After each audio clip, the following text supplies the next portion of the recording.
Bonjour, alors à nouveau une petite vidéo, cette fois pour parler de Le Mans Ultimate. Bon déjà, où est-ce qu'on en est? La simulation est sortie en Early Access, et c'est un point important évidemment, il y a 2-3 jours, pas plus. Eh bien, il y a déjà eu 2 mises à jour, donc ça montre que les développeurs sont réactifs et sont attentifs aux réactions de la communauté. Le premier update, pour moi, il a été catastrophique parce que je faisais partie des chanceux où toute la configuration avait été reconnue du premier coup, le triple screen, le volant, le pédalier, même mon shifter SSH ou SHS, je ne sais plus, ça a peu d'importance, ont été reconnus du premier coup, donc j'étais content, ça marchait bien. Et puis il y a eu un premier update, et là à partir de là, le force feedback complètement cassé, voiture inconduisible en fait, tout simplement. Et heureusement, hier, il y a eu un deuxième update qui là a rectifié les choses. Donc c'est plutôt pas mal. Également une bonne surprise, c'est que le jeu est assez stable. En fait, il y a peu de plantage. Il y en a beaucoup moins que sur R-Factor 2. Enfin, moi, ce que j'ai subi sur R-Factor 2, tout le monde n'a peut-être pas eu la même instabilité que moi sur R-Factor 2. Et aussi beaucoup moins de plantage que Forza à ses débuts. Donc, c'est un très bon point qu'il faut souligner. L'autre point important, c'est que online, il y a du monde. C'est là aussi où on voit la différence entre les simulations. Bon, évidemment, c'est pas comparable à Forza où là il y a vraiment beaucoup de monde. Mais incontestablement il y a du monde, en tout cas plus que sur Automobilista 2. C'est un peu triste à dire, mais là on voit aussi la différence. Donc voilà. Bon, ce que je vous propose, c'est que je vais vous faire une comparaison. Il faut bien partir d'un point de départ. Je vais vous faire une comparaison entre Le Mans Ultimate et Automobilista 2, qui est ma référence. Donc on parle mieux de ce qu'on connaît bien, a priori. Donc c'est ça que je vous propose. Donc point par point, les différents éléments qui permettent de comparer l'un et l'autre. Alors certains vont pas être d'accord, pourquoi comparer Le Mans Ultimate et Automobilista 2? Il faut comparer ce qui est comparable. Mais justement, à mon avis, ils ont des points communs.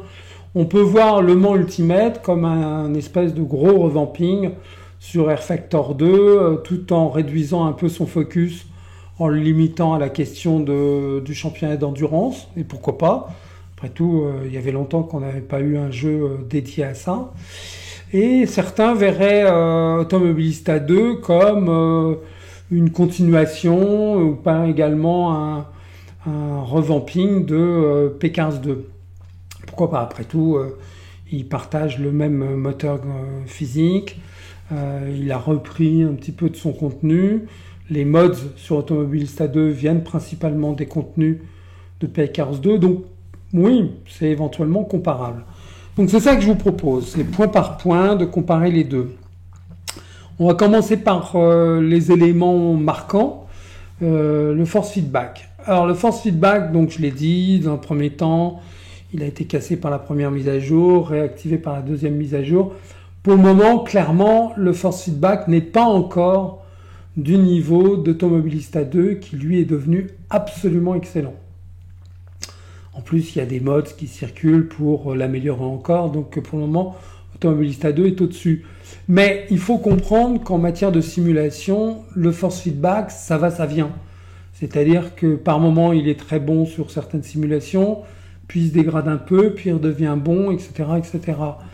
La toute première version d'Assetto Corsa, le force feedback était pas mal, puis après il est devenu moins bien, puis maintenant il est à nouveau correct. Les toutes premières versions de R-Factor 2, le force feedback était tout simplement extraordinaire. Bon, il s'est pas beaucoup dégradé, mais j'ai jamais retrouvé le même feeling que ce qu'on avait au début, en particulier la façon dont le volant vous communiquait le sous-virage. C'était extraordinaire, j'ai jamais vu nulle part. Jamais pu le ressentir autant nulle part. iRacing, au tout début, avait un feedback vraiment excellent. Et puis aujourd'hui, il est simplement moyen, peut-être qu'on s'est habitué aussi, enfin bon. Mais toujours est-il que le force feedback de LMU, il est bon, mais sans être excellent, et dans certains secteurs, il est carrément moyen. C'est-à-dire qu'on va dire qu'il est bon, voire très bon dans les virages à haute vitesse. Par contre, dans les virages lents, il n'y a pas grand-chose. Il n'y a pas grand-chose et on se demande bien pourquoi et ça gêne, ça manque d'informations. Donc ça, c'est un point qui sûrement va s'améliorer, mais pour le moment, c'est pas aussi bon qu'Automobilista 2. Autre point sur lequel on peut espérer que ça s'améliore, mais sur lequel on est loin, loin, loin du niveau atteint par Automobilista 2, c'est les IA. Dans les IA, moi, je vois deux défauts principaux. Le premier, c'est que d'abord, on ne se rend pas vraiment compte où est-ce fiche que vous soyez là. On se fait percuter assez souvent, trop à mon avis, à mon sens. Et donc ça arrive plus sur Automobilista 2, ça arrive plus du tout. Donc ça, c'est vraiment à progresser. L'autre défaut, c'est le problème de la performance. Les IA sont très rapides pendant les qualifs et beaucoup moins pendant la course. Alors ça, c'est fréquent sur les simulations. Le problème de calibration, on le retrouve vraiment très fréquemment. Donc, on peut espérer que ça s'améliore, mais pour le moment, c'est pas encore le même niveau. L'autre partie importante, c'est les graphismes et le son. Alors, les graphismes, d'abord, commençons par dire que Le Mans Ultimate, c'est mieux que Air Factor 2, incontestablement. Il y a plein de petits détails qui sont... Globalement, c'est mieux. Après, il y a plein de petits détails qui sont un peu trop forcés. À mon avis, par exemple, les particules de poussière quand on sort un petit peu, ou la fumée quand les pneus bloquent. Ça, à mon avis, c'est un peu trop forcé, mais bon, ça s'améliorera. Mais pour le moment, c'est encore en dessous de ce que propose Automobilista 2, en particulier pendant les replays. Alors justement, sur LMU, pour le moment, il n'y a pas de replay. En tout cas, il n'y a pas de replay complet. Il y a un replay limité à 2 minutes, je crois. Déjà, c'est déjà beau qu'on ait ça. Mais il n'y a pas de replay encore. C'est-à-dire que si vous voulez regarder votre course entièrement, vous ne pouvez pas. Je pense que ça va venir en même temps que les sauvegardes de session, en même temps que le replay. Donc, il faut patienter encore un peu. Mais clairement, quand on regarde justement les replays limités, on voit que c'est pas aussi léché, c'est pas aussi bien fini que ce qu'on a sur Automobilista 2. Ceci dit, c'est déjà très bien et surtout c'est mieux que sur Air Factor 2. Le son maintenant. Alors les sons dans LMU sont carrément fabuleux, sont carrément extraordinaires. Et là, c'est même mieux que ce que propose Automobilista 2. Il y a certains sons, en particulier la Ferrari, la Toyota. On se croirait dans un reportage en direct, quand de temps en temps les commentateurs se taisent et qu'on écoute les voitures. En particulier le système hybride au moment du freinage, surtout sur la Ferrari, c'est très marqué, mais ça ajoute une touche de réalisme, en tout cas ce qu'on imagine être le réalisme, qui est vraiment très plaisant. Donc voilà. Alors maintenant parlons de l'aspect physique. Au-delà du force feedback, pour le moment sur Le Mans Ultimate, je trouve là aussi que c'est un poil mieux que sur Air Factor 2, peut-être même un petit peu plus facile quelque part. Ça se sent surtout dans les collisions. Les petites collisions, les collisions vraiment légères, ne perturbent pas trop la voiture, donc on peut faire du touche-touche, du porte-à-porte, et ça c'est pas mal. Bon, évidemment, dès qu'on exagère un peu, boum, on perd la voiture, ça c'est évident tout de suite.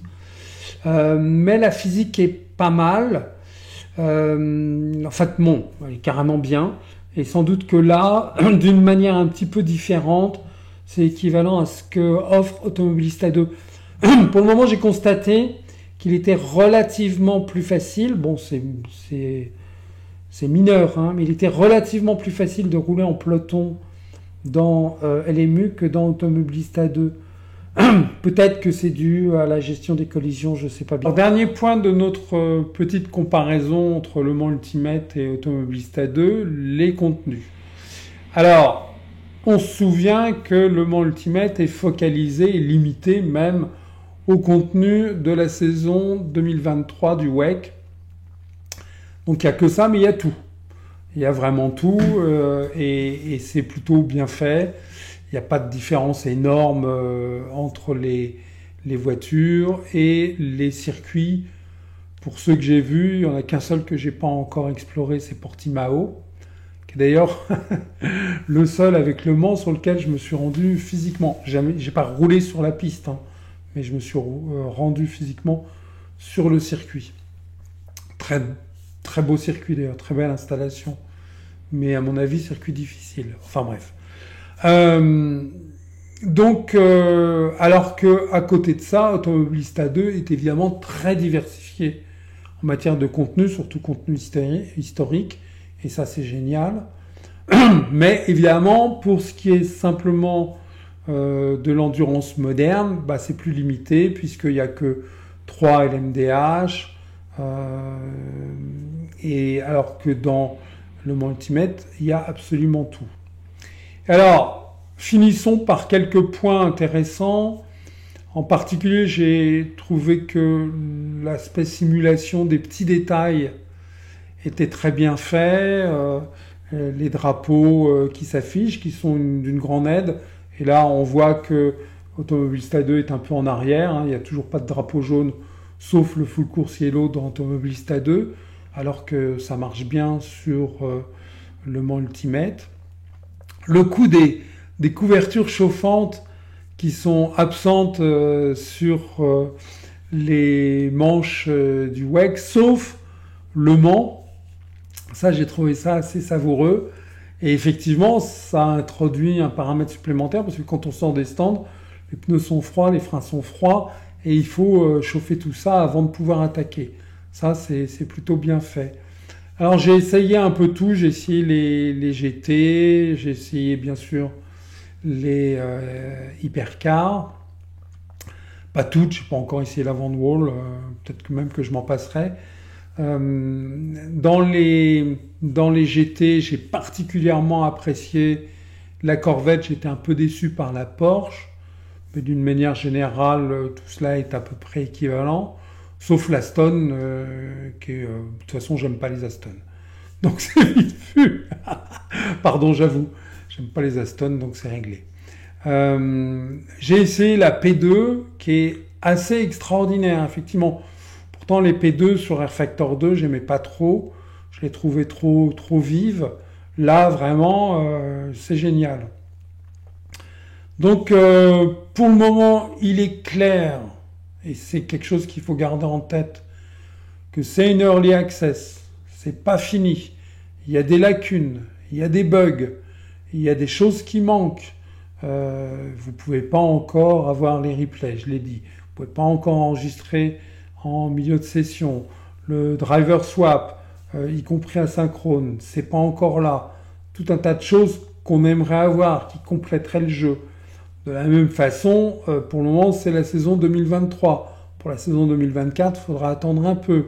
Pareil pour les circuits qui vont manquer vis-à-vis de la saison 2024. Mais incontestablement, et moi je voudrais finir là-dessus, pour une early access, c'est vachement bien. On sent qu'il y a du potentiel, on sent que le jeu va s'installer comme une simulation, une de nos simulations favorites, en tout cas pour des gens comme moi.